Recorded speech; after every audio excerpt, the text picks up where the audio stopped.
Hey everybody, welcome back to SpaceBall here on Geek Space. I'm your host, Danny, and I'm here with Robert Howard, DPP.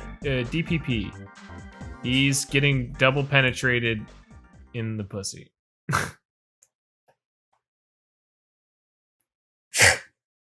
Hello.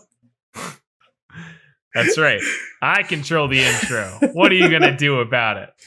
I don't know. Do the intro next time, I guess. Nope. I'll mute you. I also edit the episodes.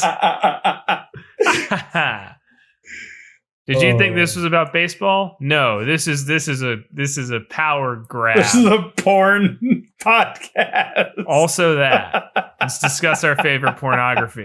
Mine was watching the Phillies fuck the Mets this weekend. Mine was watching the Yankees fuck a majority of the season since July 4th. I believe they have the best record in baseball since after the All-Star break. That's crazy. Honestly, They that's are bad shit. But we should. What is the Blue Jays record since going back to Toronto? 9-1. Damn, 9-1 or that's 9-2. awesome. Yeah. Homestand, yeah. The Sky Dome magic, baby. Dude, so MLB The Show has kind of softened me on my hatred for George Springer. Yeah. Mostly because he's on my team in my franchise. Oh, so yeah. He's on my team, too. I'm at 198 home runs milestone. And every time it comes up with a milestone, and I'm always just trying to blast it out. But the past series that I just swept the Red Sox with, I hate Fenway Park. Can I just fucking go on? I fucking hate Fenway. Most haters do.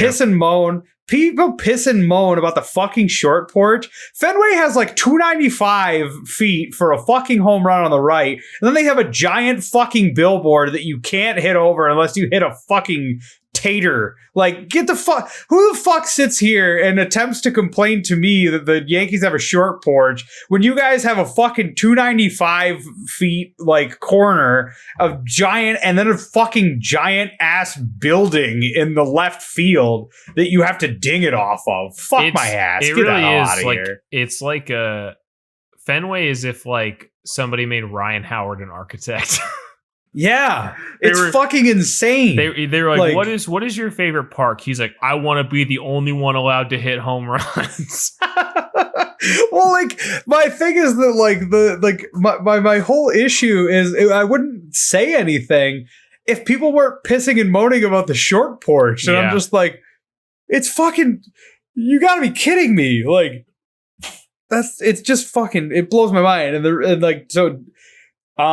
excuse me, it was either Thursday or Friday night, I don't remember which, but Joey Gallo hit his first home run as a Yankee, and it was in the short porch.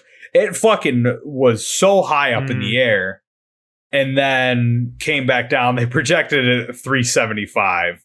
It was not 375, so we're clear. StatCast is such bullshit, but either way, it was so funny to me because the 350, it was more or less, it was 315 and hit a home run. And then everybody was like, that wouldn't be a home run in X ballpark. And it's like, oh my God, shut up.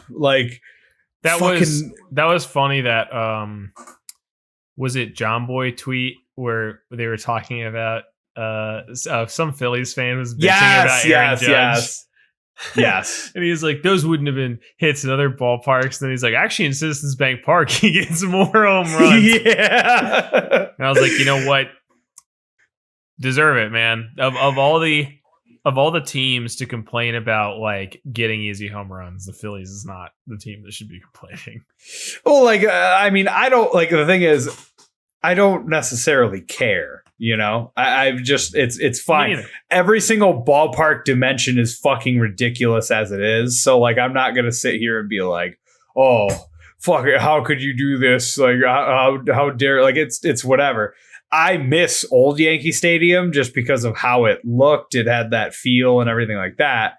But it's just really funny to me that people piss and moan about separate things when it's at your fucking fingertips. You can easily just be like, oh, will this be a home run in X ballpark? Yes. Okay. Then I'm going to stop fucking bitching. But either way, yeah. Moral of the story, I'm trying to get George Springer to 200 home runs, and it's really not letting me. My team, like, is leading the AL. All 5 positions are all home run hitters. Like, I have like fucking Freddie Freeman is number 1 with 34, and then Cedric Mullins is second. George Springer is third. Adolis Garcia is fourth, and then I think Trevor Story is fifth. It's fucking stupid. It's fucking absolutely stupid. Yeah, my lineup is I have Jake Cronenworth, Nelson Cruz, Crone Zone, Mike Moustakas, Andrew McCutchen, Marcus Semien. I like Marcus Semien. Yeah, me too. It's fucking so annoying because All-star. like I should hate not hate, but like I shouldn't be like a fan of the Blue Jays, but like they're just a team that I can't be angry. Everybody likes them. Like I got Buster Posey. I love Buster Posey, man. Buster's great. He formerly the most famous player on the Giants. Who's more famous? Chris Bryant. No, he's not. Maybe not. Buster Posey is a fucking 3-time World Series champion. And Chris Bryant is a soon-to-be 3 times World Series champion. He needs to get like 2 more. Yeah, and the Giants are going to take him there. Gabe Kapler is going to bring him there himself. Dude, it's so funny to me that like it's just so funny to me that he went from there. I had to double check just to make sure. I was like, wait, how long has Buster Posey been there? But Buster Posey's like he was also an NL right? MVP as well. In 2012, I believe he was, which I feel like that's impressive for a catcher. Oh yeah. 34. 30. He's only 34? Yeah, man. Jesus Christ. I mean, like, not to be mean, but holy fuck, he looks old. I didn't think that at all. He's a rough 34, man. I do not think that Buster Posey looks old at all. Maybe not even old. Maybe just mature. Maybe that's the word I'm thinking. I mean, he doesn't look like, he doesn't look old. You think that is old? No. I think that's old.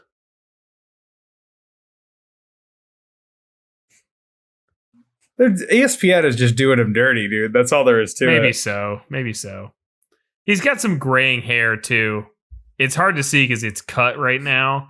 But if you look at his temples, he's graying kind of hard. Buster Posey, for the franchise fantasy draft that I have, he actually plays for the Red Sox. It's very funny. Oh, nice. They're not good. They're not good at all. They have like Francisco Lindor batting 7th. It's hilarious. Like their team is like Eloy Jimenez, fucking Chris Taylor, Jerickson Profar, and oh fuck. I can't think of who the hell else. That's I'm so funny. of, It's but almost either the way. exact team I was playing yesterday, which is my fantasy Mets. So I was like, that's crazy. That's so funny. Same lineup. Anyway, we're talking about real baseball. Yeah. So this last week has been a lot of fun. It's been a lot of fun for me. All the teams I like are doing well, which is crazy. That never happens to me. The Mariners just lost a series 3-1 against the Yankees. Mariners, not so much, but Okay. Blue Jays are doing well. The Phillies are doing well. Padres are doing okay. Blake Snell just pitched a fucking gem today. He did, man. Damn. 7 runless innings. Hell yes. Good for him. 13 strikeouts, too. Yeah, dude. And Zach Wheeler got 11 strikeouts today. That's right. Yeah. So, yeah, I guess the biggest news, frankly, which is so silly that this is the biggest news, is the Phillies this week with a homestand against the Mets swept them to take control of the division. We are 2.5 games up on the Mets. Is it 2? I thought it was 1.5. 2.5 as of today. Okay. Bryce Harper really just kicking into gear for the MVP run again. Yeah, did he have a home run in every game? I know he had 2 games. I can't remember. I mean, believe so. Look, this is. I will say this over and over again. I don't know if I can concretely call the Phillies a good team. I don't think I can. But they are. You know what? They belong in the NL East. They are. Yeah. The NL East is made of teams that just don't belong in any other division. They deserve each other. And I'm glad that we got to watch this series, because what the fuck was that? The Braves are now in second. Yes, they beat the Nationals tonight, putting them up over the Mets, which is phenomenal. Yep. The Nationals actually taking bites out of both of those teams was very funny to me as well. And I think they're the Nationals against the Mets this week. I might be wrong about that. I know they already played them. I know that we are against the Dodgers starting not tomorrow, but the next day. But yeah, phenomenal week for the NL East. Dependent upon who you ask, but yes, just phenomenal to watch. Just fair. Just like, for example, we had the Phillies had Marlins, by the way. Marlins okay. is who I was thinking of. They are playing the Nationals this week. Okay, the Mets are. The Phillies had a 5-run lead over the Mets going into the 9th inning. They gave up 3 runs and 5 hits in the 9th inning, and the go-ahead run was like on second, and they barely got out of the jam. Like, what the fuck are we doing? Like, these aren't real teams. This is like. Do you know what the NL East is? Do you remember when FIFA, the video game FIFA, got in trouble for manufacturing high tension moments? That they were like rubber banding the AI to be like, now they're coming back really hardcore and like, oh, you missed a header and all this shit just to make things more intense. That is what the NL East is. There is no reason any one of these teams should have a game where it's like, oh yeah, you're actually perfectly dominant through 8 innings. And then, you're actually just going to blow 5 runs. The fuck are you talking about? No, but nobody does that. Except every team in the NL East. Yeah. It is like every Diamond Dynasty bit where it's like, here's a crazy situation that you've got to get yourself out of. But that's every game. I don't understand it. I just don't get it because the Mets had like a 9-game lead. Like, they were up 4.5 at the beginning of the week. Oh, I just mean like they've been throughout most of the lead season. Yeah, they've had an 8-game lead generally throughout the whole season since like they were 2-3. Mm-hmm. DeGrom going down does suck, but like I'm gonna say his name wrong, but I think it's Taijuan Walker. Mm-hmm. Like, that dude was an all-star, and he got lit up today for like 2 or 3 runs. It was 3-0 the Phillies won. Just like, I mean, as a Yankees fan, I feel bad, but like Mets are gonna Met, I suppose. Like, you guys literally got Javier Baez from the Cubs, and you're somehow now in 3rd place. Like, what the fuck? Yeah, and it's like you guys got Javi Baez, ended up in 3rd. We sold Spencer Howard for Kyle Gibson and ended up in 1st from 3rd. Yeah. The fuck? How does that even work? Like, I have no idea. The NL East is stupid. I'm glad the Phillies are winning, but I'm never gonna take it back. There's a stupid division, and it should be wiped off the face of the earth. Instead of the A's moving anywhere, they should just move the NL East somewhere else. Somebody made a point that the Mariners would be 5 games up if they were in the NL East, they would be 5 games up, and they are in 3rd place in the AL The West. Yankees are 61-50 right now.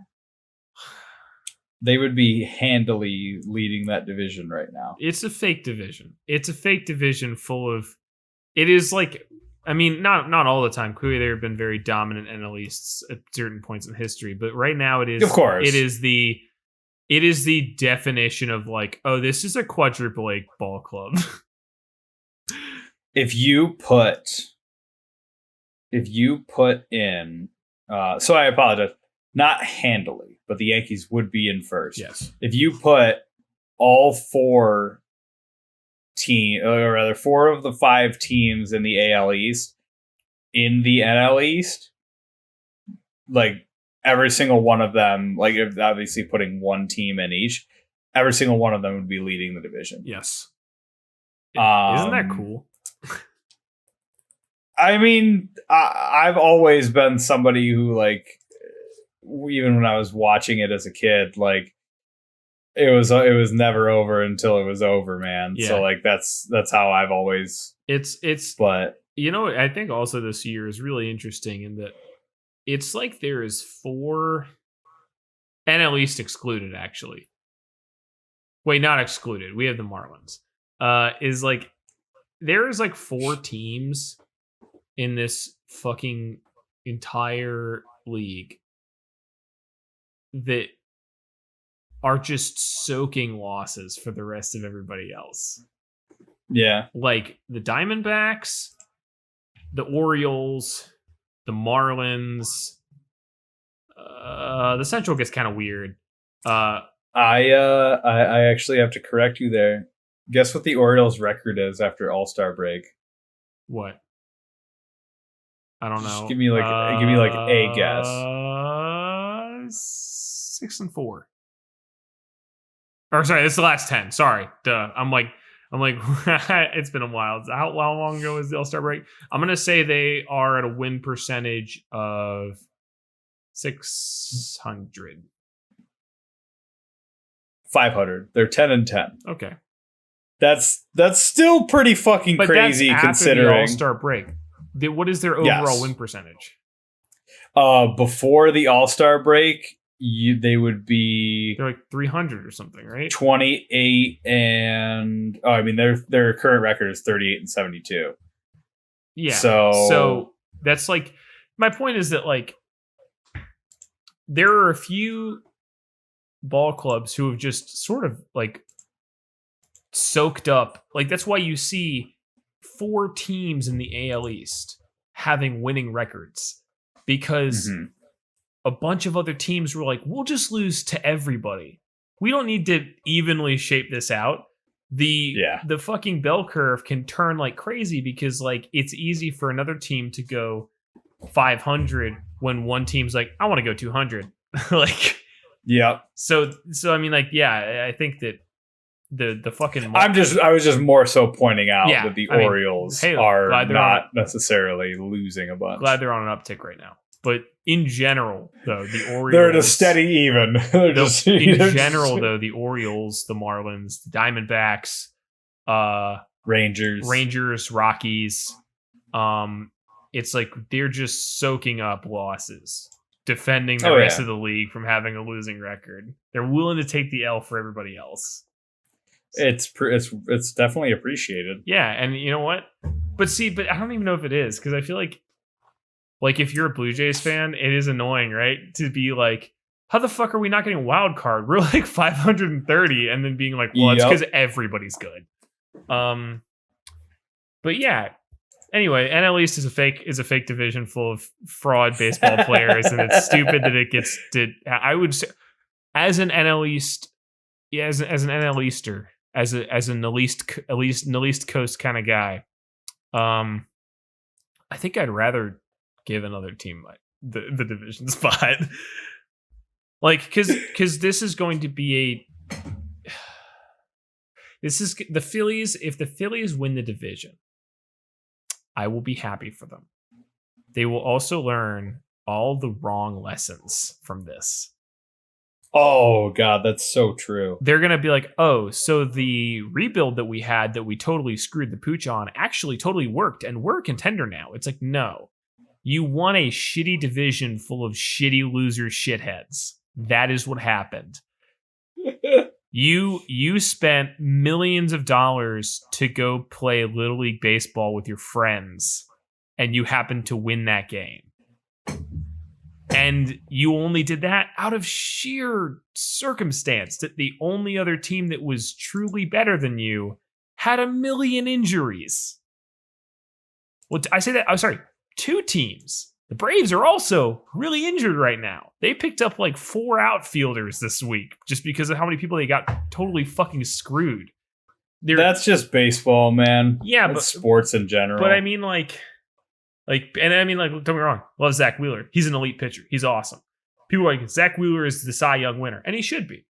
But he probably will. You want to know why he is? Because Jacob deGrom literally is so injured he doesn't have enough innings to contend for that title.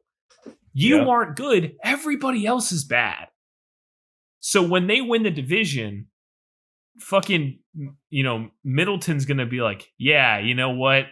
It's okay if I spend way less money and fuck over all the contracts because we are contenders. It's like, no, you got very lucky. You are going to learn all the wrong lessons from this if you win. I would seriously rather it be like, actually, we decided that we're just going to give the American League another spot this year. Fuck the NL East. Like, I'd be okay with that. The American League team would have no idea how to do a pitcher at this point. So that's true. They would just not have a single clue. If we could just give the Mariners a spot. If you could just find it in your hearts, baseball, to just give the Mariners a spot so I could win a little bit of money. If I could win a little bit of money, I'd really appreciate it. If that were the case, then yeah, I mean, I would hope it'd be Yankees Mariners, but that would be fun.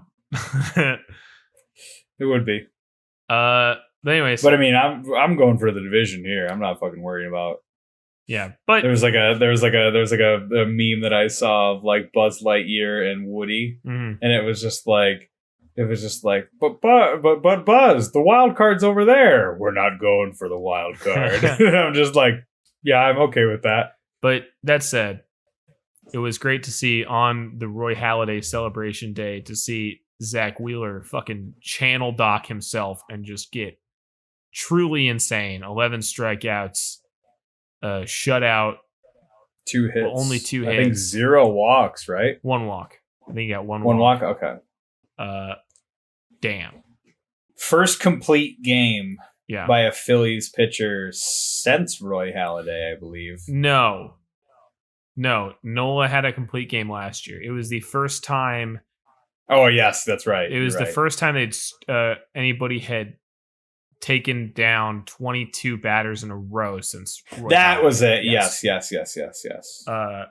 But yeah, it was awesome. Yeah, it was a very cool game to watch. Fun to watch. In other news that actually affects the rest of the league, other teams are playing that aren't in the NL East. Yeah, the AL East is fucking crazy. I'm not an AL Easter, but I want to talk about this.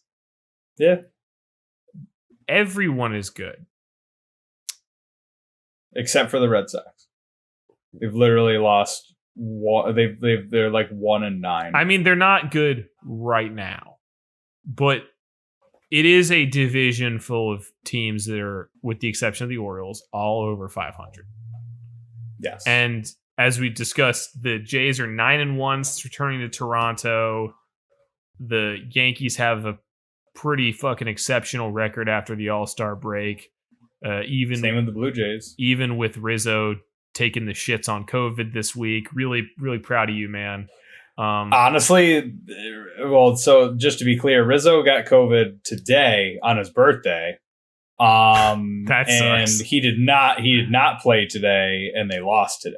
Yep. Anthony Rizzo played for everything else. So clearly Anthony Rizzo is the key to victory for the Yankees, and he should probably get the fucking hurry vaccine. Up and stop having COVID.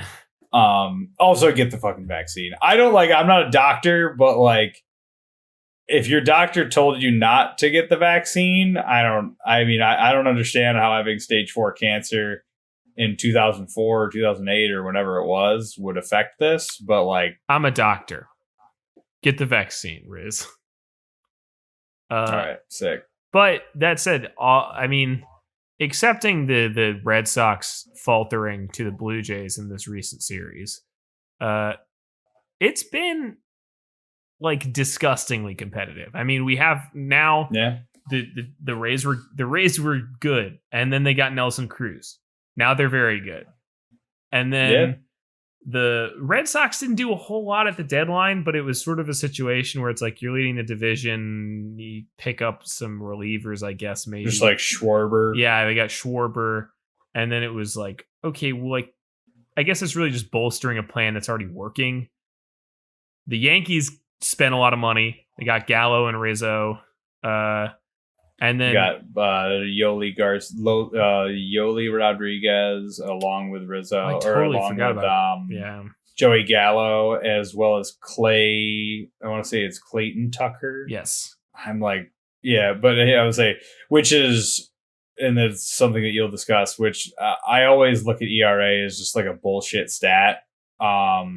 Mostly because, for instance, just to be clear, and we'll probably get into it a little later, the reason why I look at ERA as a bullshit stat is because you look at players like Yoli Rodriguez or Clay Tucker. Well, those players are on teams that are shitty as fuck. Yes. Like incredibly awful.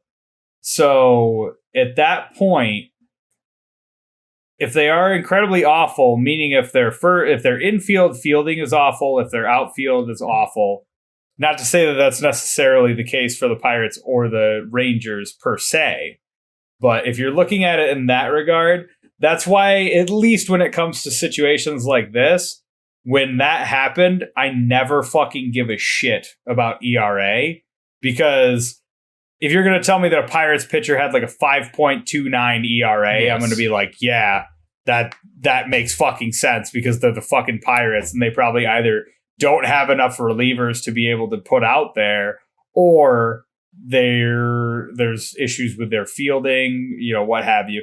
I don't necessarily judge stuff like that until I very much so like am able to see it.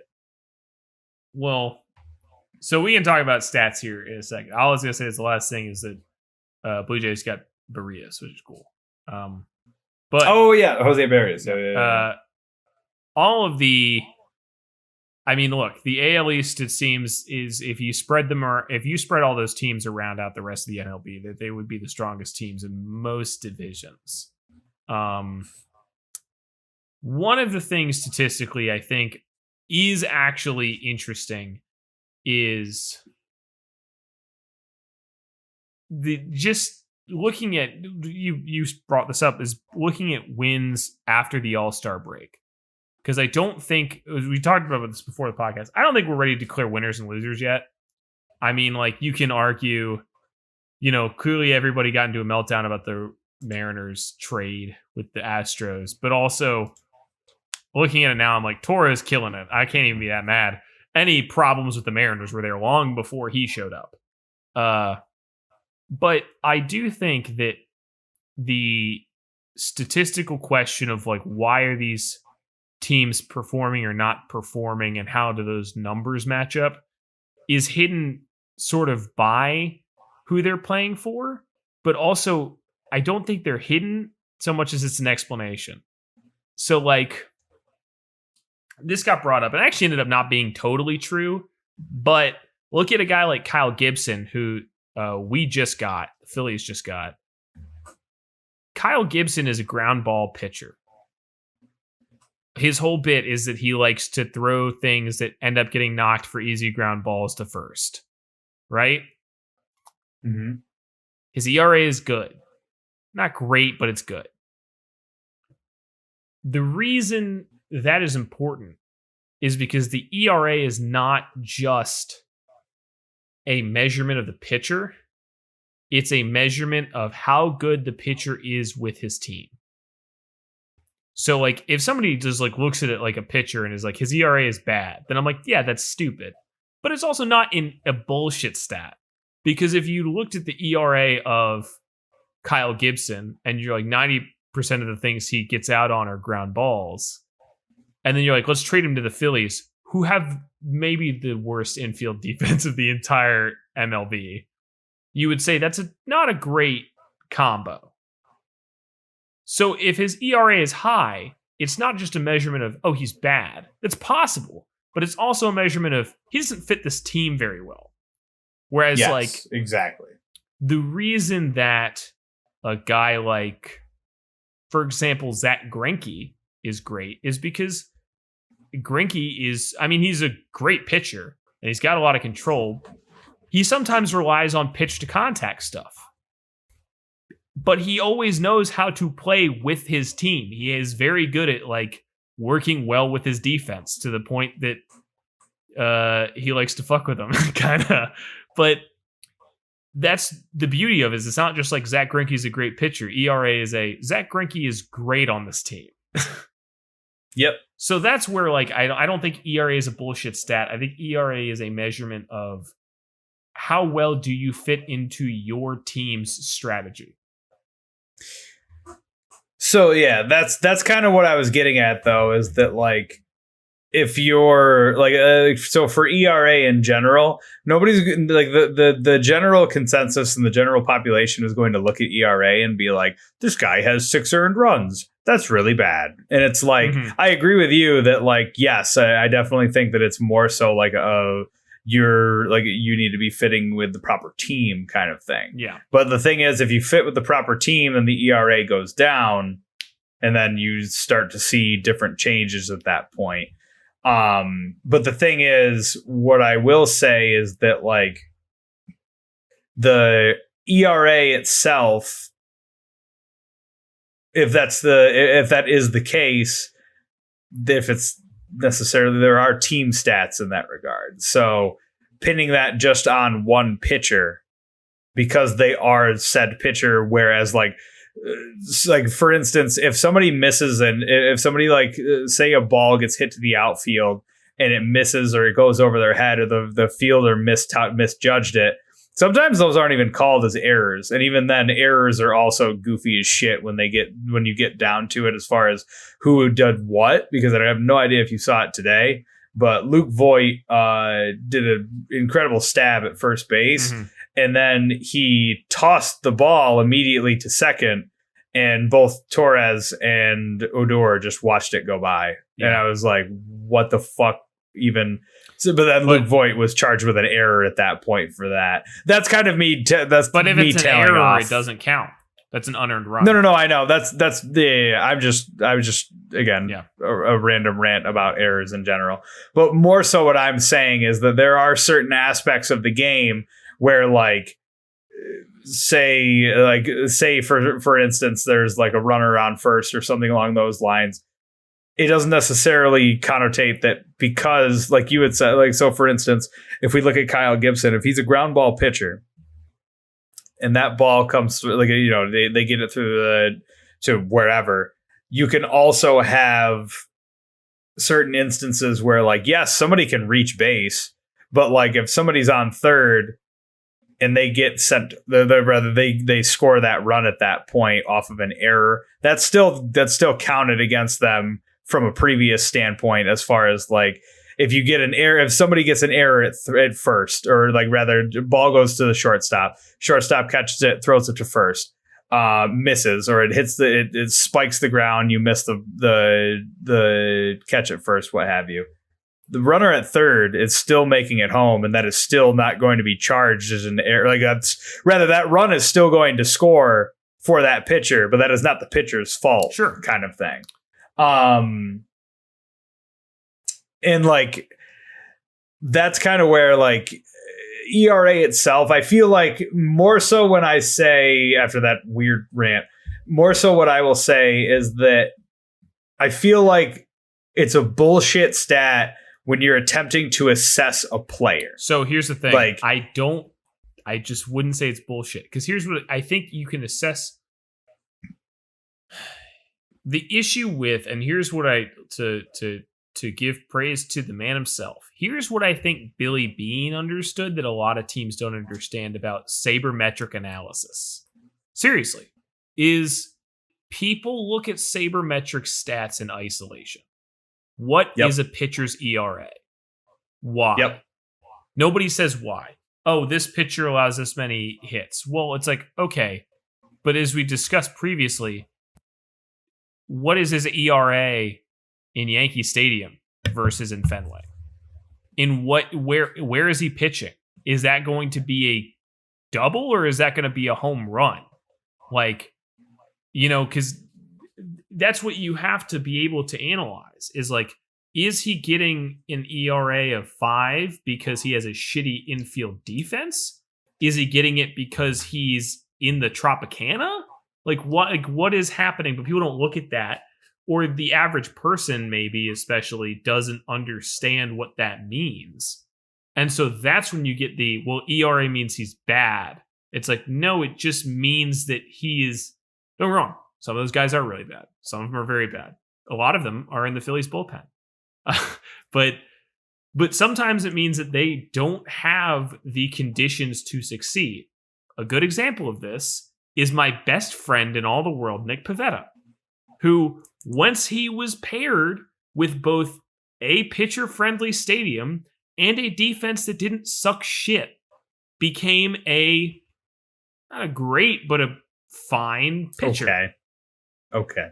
Like, he had an ERA in Philadelphia, and he admitted that he was bad in Philadelphia. He'd said it in an interview. He was like, toward the end, I really gave up on pitching. I wasn't good.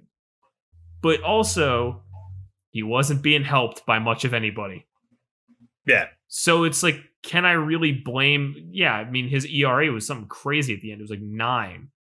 But it probably would have been closer to 6 if he'd been pitching the same game in another park.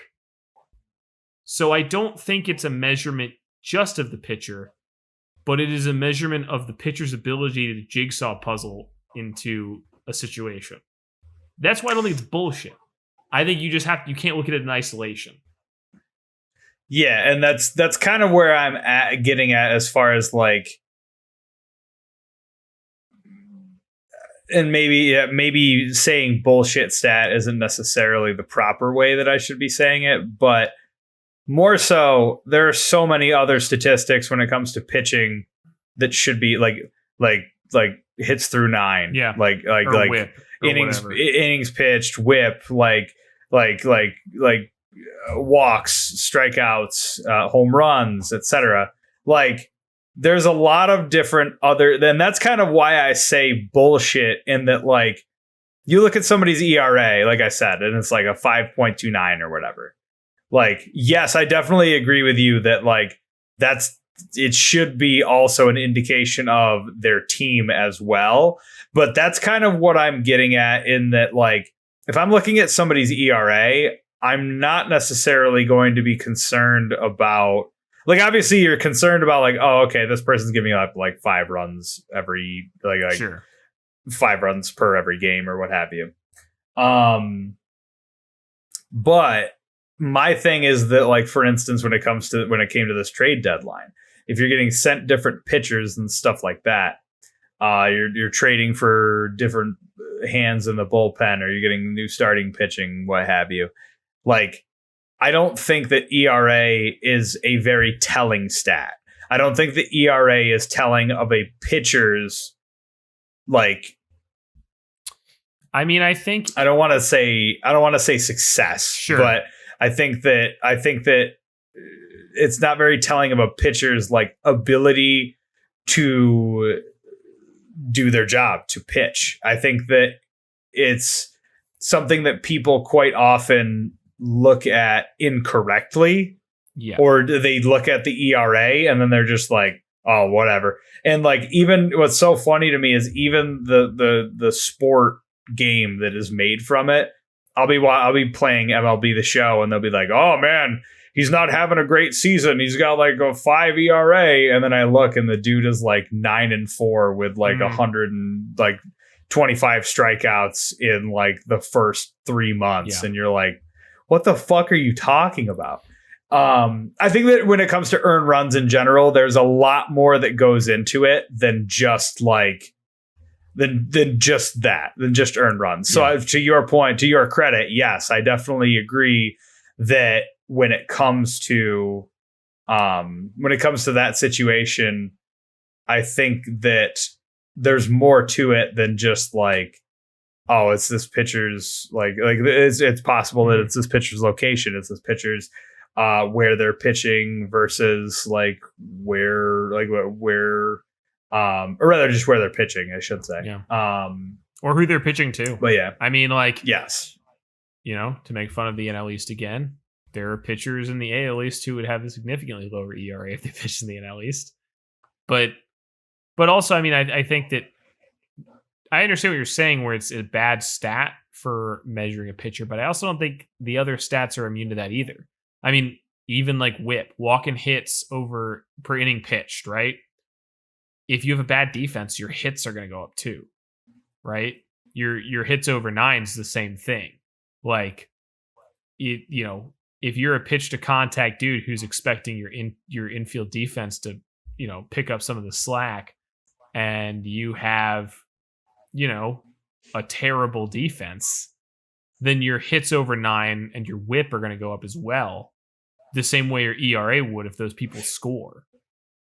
So no, they won't, because it's scored not as a hit, but as an error. No, I'm not saying an error, because there's a difference between an error, which is when the recipient of the ball does something to throw the ball off course of what would be an out.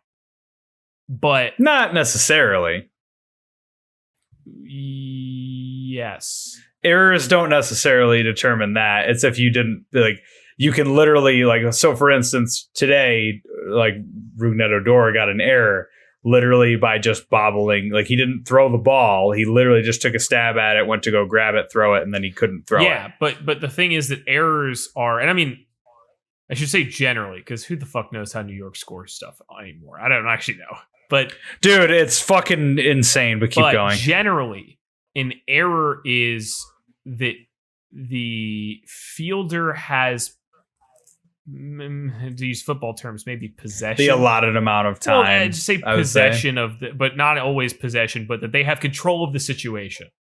And that they do something to make that a problem. Whereas, if you shoot one between first and second, and your second baseman is, if you shoot one through third and shortstop, and your shortstop is Fernando Tatis Jr., and he dives and catches it, that is an out. But if somebody else is at shortstop and they don't dive, then that's not an error. It's just considered a hit. I think it's funny that you just gave an example of possibly the worst defensive shortstop in the league. He is one of the worst defensive shortstops in the league, but he's known for diving. Yes. So yes, that was my point. But he's a guy who's willing to put his body on the line, I guess was my example there. Yeah. To a point that it's problematic. I hope you recover, buddy. But that's the thing is that so that wouldn't be scored as an error because Tatis never had control of the situation. But there are, look at every single non-athletic first baseman ever. It's how many of them are willing to dive between the first and second box? Some of them will, but there's a lot of non-defensive first basemen that would let more balls go by, but it wouldn't be scored an error. So that would still change both your whip and your hits over 9. Because every bad defensive decision isn't always scored as an error. Yes. So that's all. It was just that, it's they and I understand MLB tries to course correct. That's right. That's not runs over 9, it's earned runs over 9, because clearly an error isn't an earned run. But they also, you can't totally beat it. There's always going to be an aspect of nature versus nurture. Are you a bad pitcher, or were you asked to do something in a non-advantageous situation repeatedly over a season? Yes. So, I don't know. Anyway, I like stats. Sabermetrics are cool. Here's something I want to talk about briefly. Baseball sucks. No. I've been playing a lot of a different sport, a different stick and ball sport called hurling. Have you heard of hurling? I don't know what you're doing, but keep going. I'm asking you, have you heard of hurling? Not at all. It is. I'm gonna get flamed for saying this if anybody hears this. It's like lacrosse, or like field hockey, but it's Irish. And no, wait, seriously. And you can sort of pass the ball with your hand, but 90% of passes are made using the stick. And you can't. Does that have kind of like a curved end? It almost looks like a battle axe. It's like not curved, it's not concave, but it's like flat with a hook on the end. And sort of what you have to do is to shovel the ball off the ground and carry it on the end of the stick while you run. And then to pass it, you sort of pop it up and then knock the ball to your teammate. You're not allowed to just like take the ball and throw it. You can either take the ball and throw it up and smack it with your hand, or you can hit it with your, it's called a hurl, but it's basically a bat. Gotcha. So here's what I realized, because I've been playing a lot of hurling lately here in LA. When did baseball decide to get advanced statistics that other sports don't have? Wasn't it Billy? I mean, I think sabermetrics is definitely part of it, but there's stuff that existed before that. Like ERA is as old as who knows, like probably the 20s. Like, yeah, that stuff is old as shit. Like, yeah, I mean, like things like, your XBA off any given hit, that's new as shit. Like that's yes. New. But like, I would just say launch angle or velo, exit velo or anything like that. Yeah, or even stuff like whip. I mean, that's newer. Maybe not. I think they've had whip still in like they had whip for a while and stuff. But when did baseball decide to become a game of statistics that other sports don't adopt? I think football is starting to get it. Like football, definitely. I mean, if you watch any recently removed Deshaun Watson Amazon Web Service ad where they talk about they do StatCast on it, where he's like 99% chance of getting this ball through the whatever, and like on all this shit. European sports don't really have that. I was trying to find it. I was like looking up. I was like, is there advanced stats for hurling? Like if I stand on this corner of the pitch, what is the expectation that Kieran O'Donnell from the left side of the pitch at 20 meters hits it through the goal at any given time? And they don't exist. I looked it up for soccer. I don't think soccer has it either. Or at least not like European soccer. Maybe MLS has it. I don't know. Yeah. What is it about baseball that makes it like super stats heavy? Is it just because like all those, probably because of the prolonged like just how the game plays out? Like it sounds goofy, but there's a lot of time to be able to be like, oh well, mark this, mark that. Yeah, mark this, honestly, kind of that's to where never you're thought able about to that. like you're able to analyze everything that's going on, because you don't get me wrong, I don't necessarily expect the manager is like, all right, well here's maybe not the manager, but one of his 9 assistants. Yeah, exactly. Coaches. We say coaches around here. Well, I don't even know if his coach is. I mean, your coach is usually doing something. I meant one of his literal assistants that he hands the fucking clipboard. Is like, was that a hit?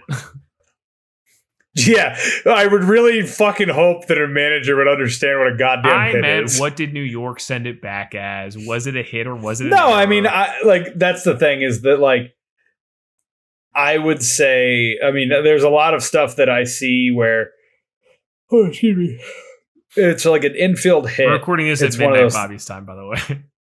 Yeah. It's one of those things where it's like,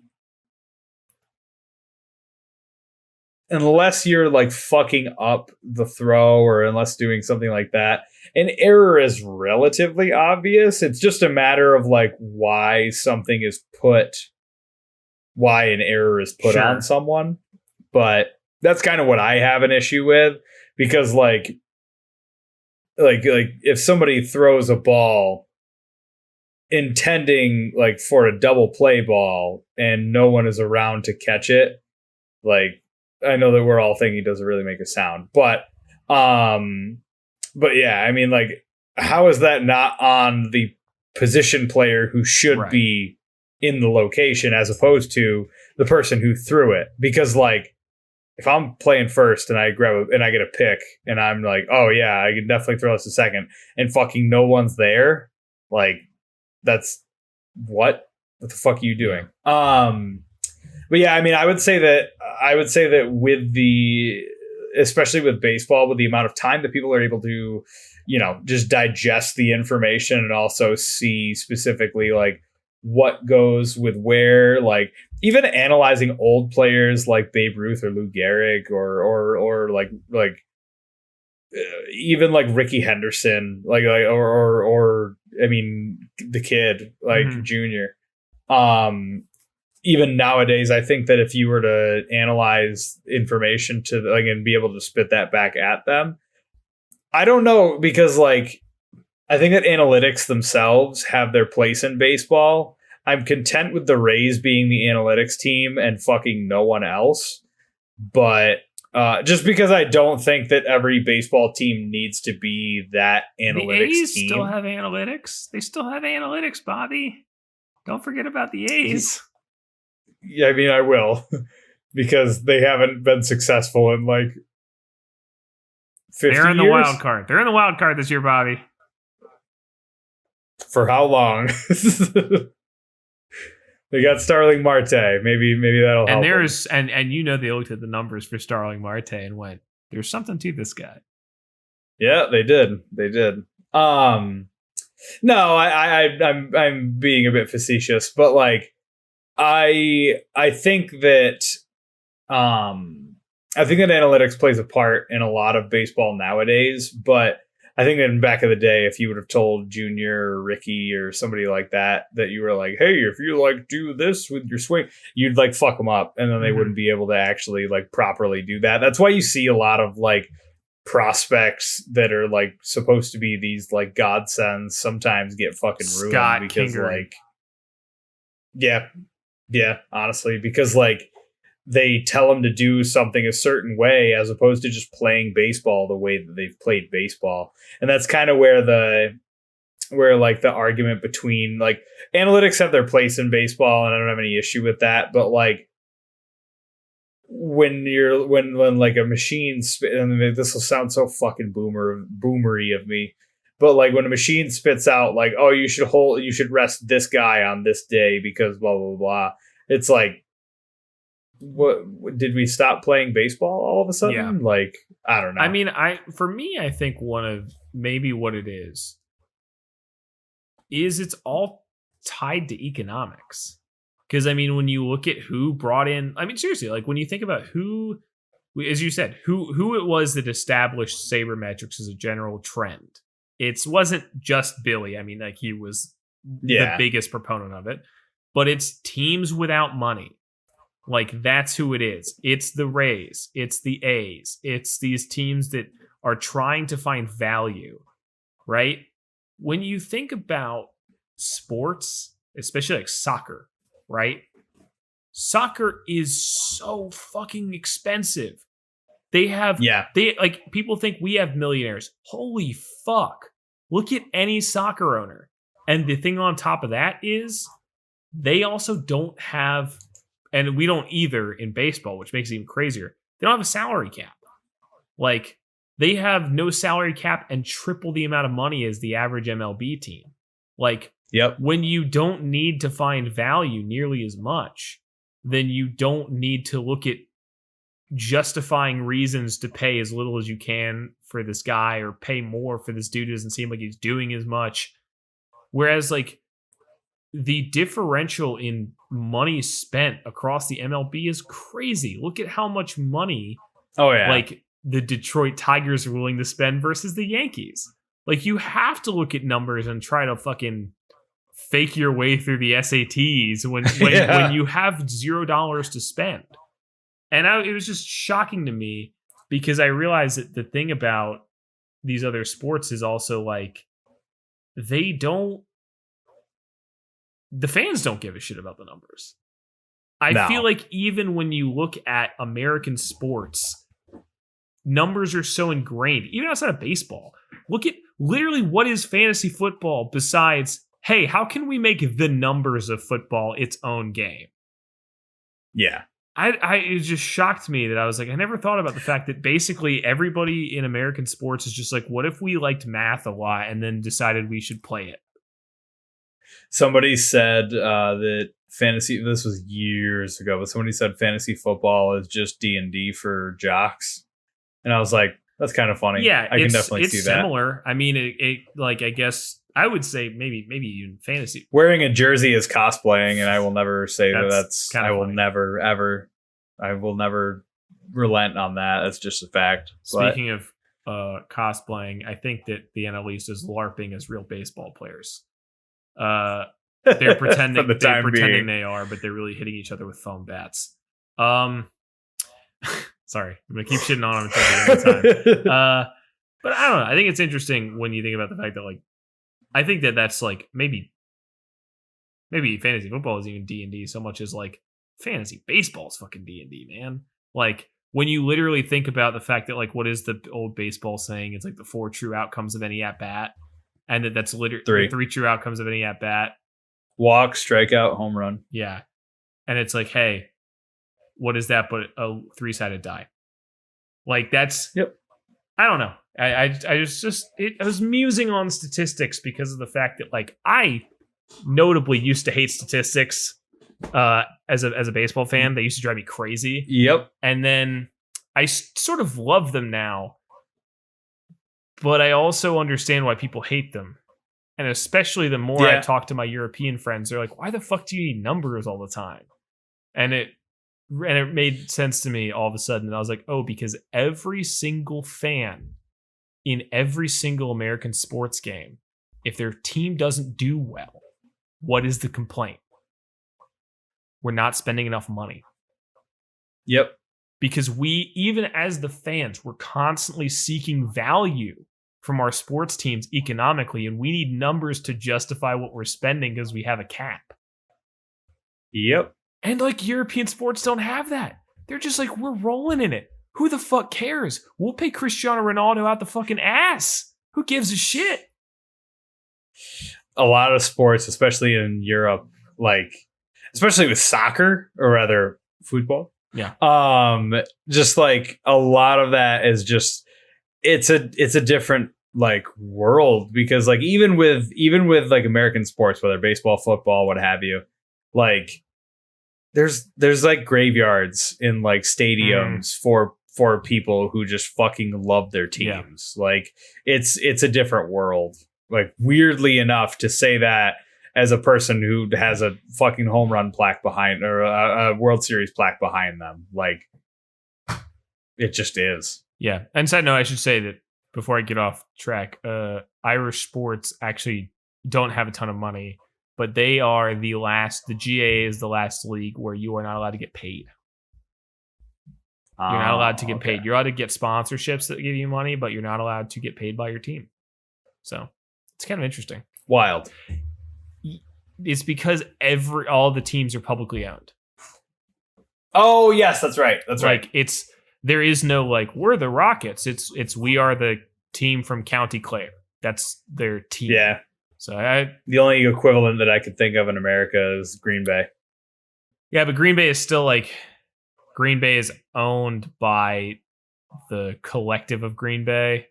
Yeah, but they have like I don't know. It's more like the national team, like the Olympic team. So where it's like It's like, imagine if every single country in the Olympics had contracts and you could actually pay people to come play on your Olympic team. That'd be disgusting. Like it'd be crazy. Ridiculous. But that's not. With Ireland, it's your county of residence is who you play for. But anyway, interesting. Yeah. Speaking of ways that we can find value in our teams, this is how I win. This is my fucking way. This is how I win. Okay. We have a bunch of teams. we're going to talk about how they can win. Look, statistically, some of these teams can't win. Yeah. But maybe they could. And if they could, how would we do it? Bobby, would you like, how would we do How would I do it? How would I do it now that I'm the new Billy Bean? How would I make them win? I'm going to win. Go ahead. Here's what I would say the caveat is. If a team is truly out of the running, you can make a justification on what they should do this year to win next year. I like that. Like, Orioles literally cannot win.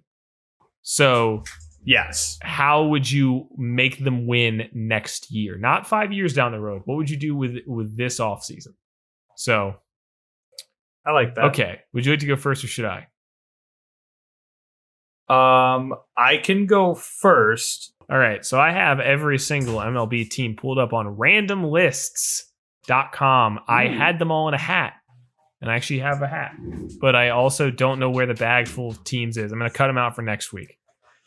I thought you said bag full of teeth, and I was like, Jesus. Yes.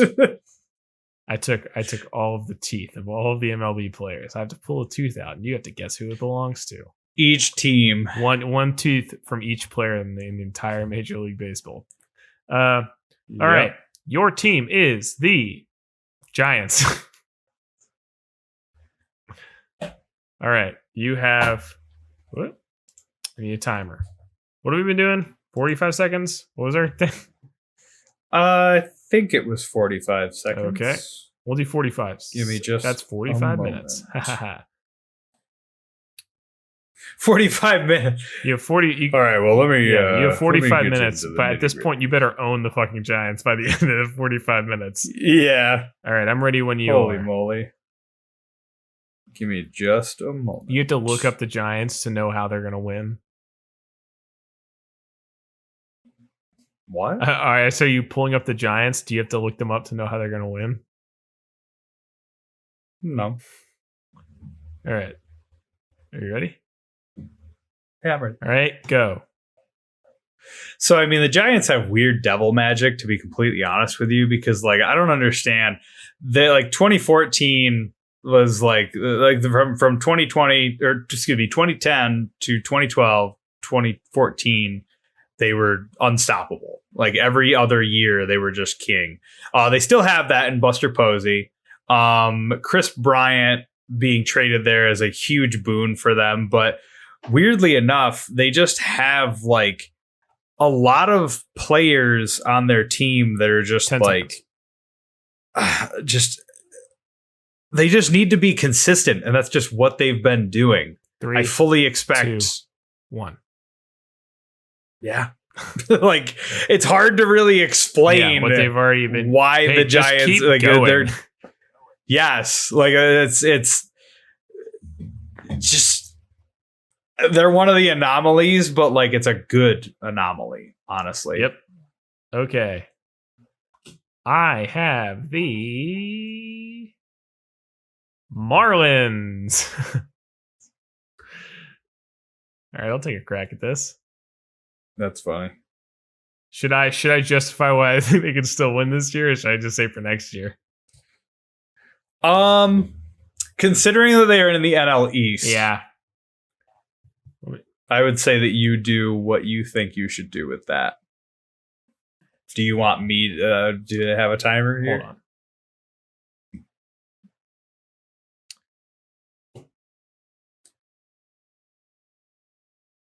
I need to find a baseball reference page for the Marlins. Oh, so you had to pull up your team.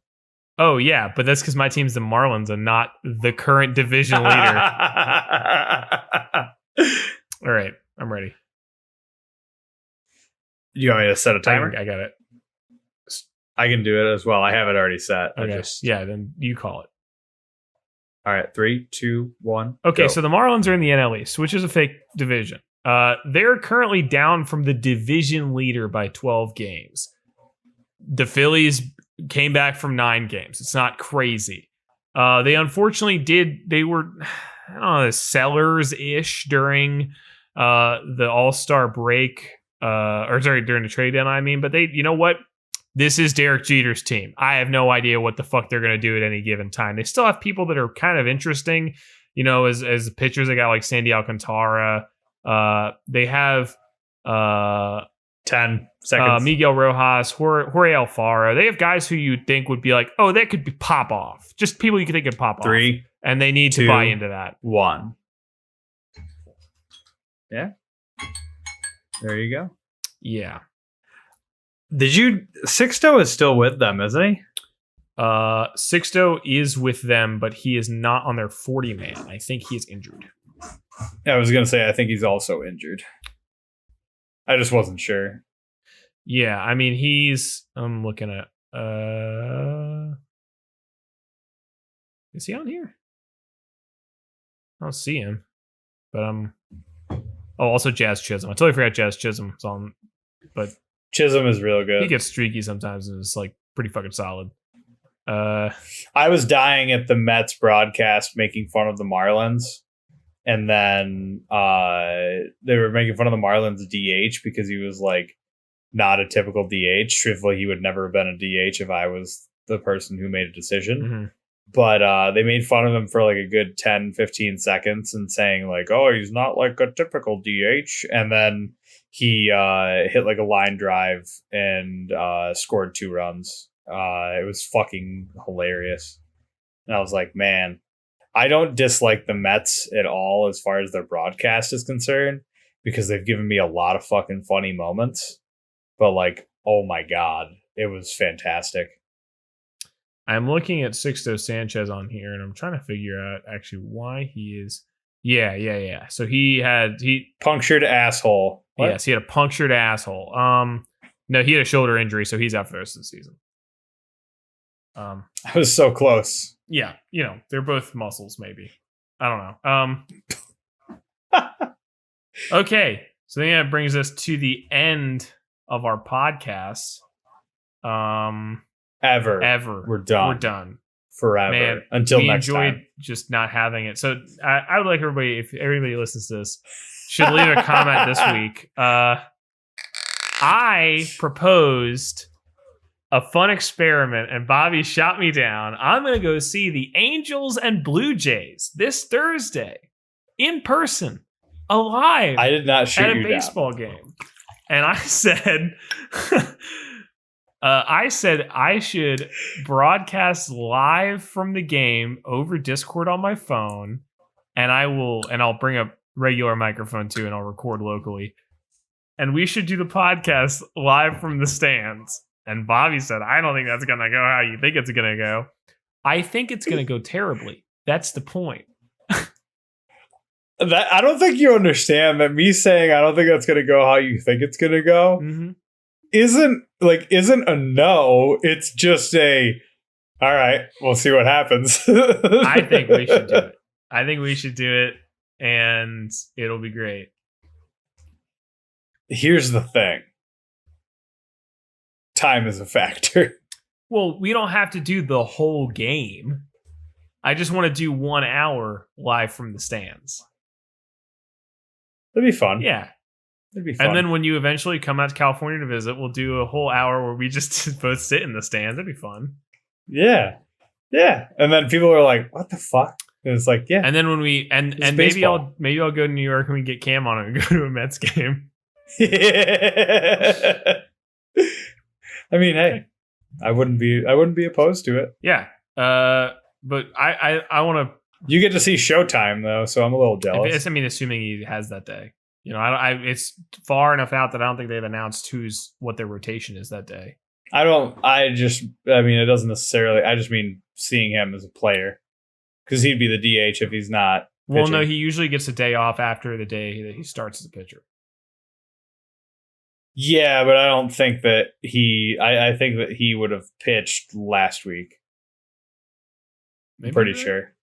I'm gonna look. I think it was Saturday. I would love or to Friday. see. Look, my point is, I get to see Vladdy versus Shohei. That'd be sick. Yeah, I get to see. That would be very cool. See two honestly. home run leaders for $12.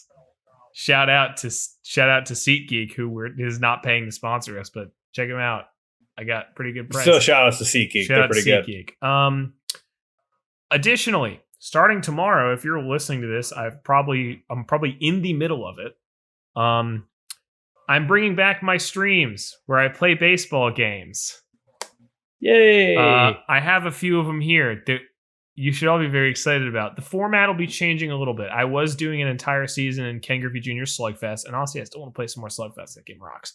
But I'm going to do it slightly differently. Major League Mondays are now going to be entirely about betting because I am a gambling addict and California doesn't have any casinos. So we're going to be betting in some of my favorite baseball games I've never played. We have Tony La Russa Baseball for the Sega Genesis. We have Frank Thomas Big Hurt Baseball for the Sega Genesis. We have World Series 95 for the Sega Genesis. We have maybe the worst one, the MLBPA Baseball for Sega Genesis. And then Super Baseball in the year 2020 for Sega Genesis. Wait, there's more. I think Super Baseball 2020 is a beat 'em up. Is it really? Are you thinking Ninja Baseball Batman? I might be. We're going to find out. Hold on, I've got more. You think I'm done, I've got more. Okay. Hey, everybody. This is me, your pal, Bobby. Dan is going to grab games right now. So that's pretty cool. I just want to hang out and chat. The Phillies suck. Yeah, they do. But honestly, Dan already knows that. So it's okay. Like, it doesn't really matter at that point. Brett Miller's good. But Dan doesn't. Hey, Dan, what's going on? We have the original NES baseball. We have another copy. Wait, what the fuck? By the way, I'm totally wrong. It is not. It is a regular baseball game, but they're all robots. We have this one that is an LJN game that does not have a title. This one just dead at Cal Ripken Jr. baseball. No, it just says official licensee of the Major League. Oh, I've seen that. Yeah. And then we have Baseball Simulator 1000. Okay. That's the name of my band. ESPN Baseball Tonight. A different copy of Baseball Simulator 1000, this time for the SNES. Ken Griffey Jr.'s Slugfest. I don't have Ken Griffey Jr.'s Major League Baseball here, but it is somewhere around. And then Blues Brothers 2000. I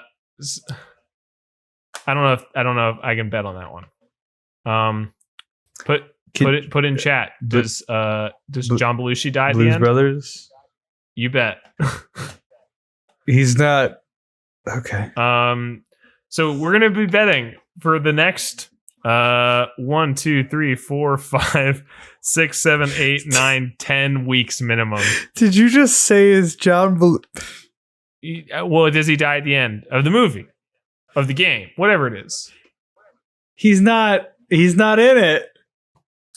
Blues Brothers 2000, he was already dead. John Belushi? Is he dead? Yeah. Are you fucking kidding me? I thought he was in Shaggy Dog. Who's that? Jim Belushi? His brother?